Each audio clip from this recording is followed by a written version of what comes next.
How's it going, everyone? This is Trixx from Meta Smash, and in this video I want to go over my approach and mentality as to when I like to switch between Pyra and Mythra.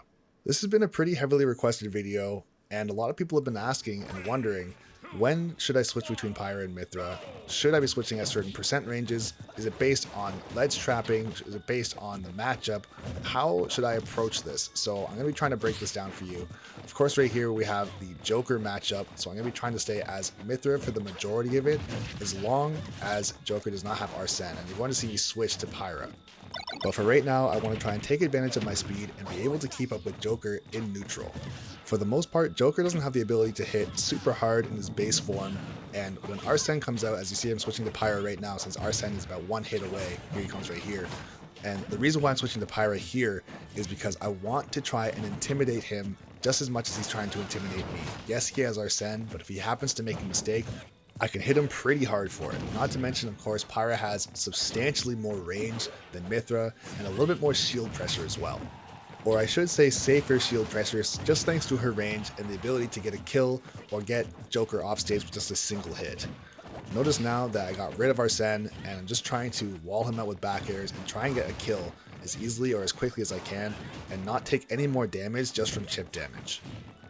But you'll notice as well that I am kind of struggling to get this hit, so I'm going to switch back to Mythra just to try and play a little bit more neutral and get a more favorable position, whether it be a juggle situation or a ledge trap or anything in between.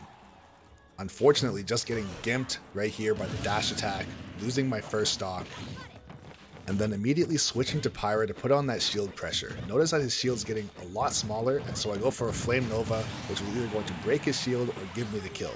Of course, I got the kill, so I switched back to Mythra to get back into neutral and try to just go toe-to-toe in footsies and get a little bit of damage and fight him a little bit more honestly until Arsene shows up.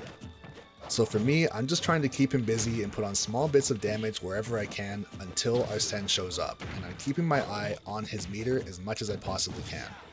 I'm also able to get a pretty decent stagger on shield and then eventually a follow-up, and Arsene comes out on the platform. Right here, I try and go for a tech chase on the platform.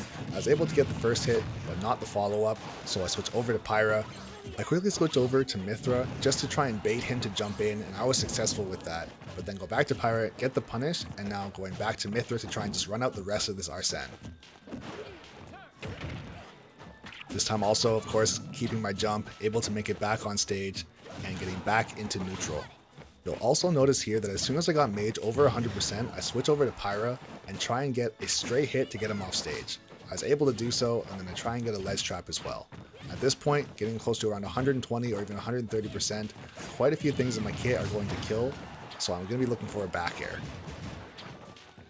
Although I wasn't successful to land a back air, Mage, of course, being in his base form, knows that he does not have the strength to really contest Pyra, so he's playing much more safely and much more defensive, and it really is paying off for him. You'll notice here that I'm actually getting ledge trapped pretty hard, and I'm not actually able to get rid of the stock. So instead, I switch back over to Mythra just to try and win neutral or get back on stage a little bit safer, and I do happen to catch an absolute max range F smash.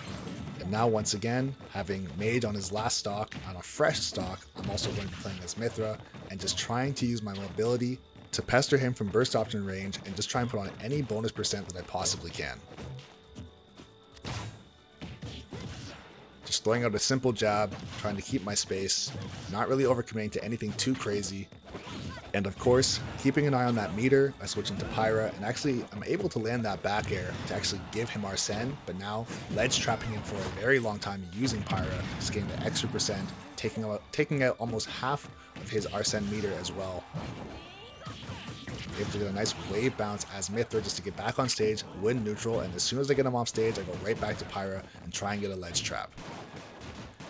Able to get back into neutral, and of course, Mage now being at very high percent, he's going to be trying to play a lot safer.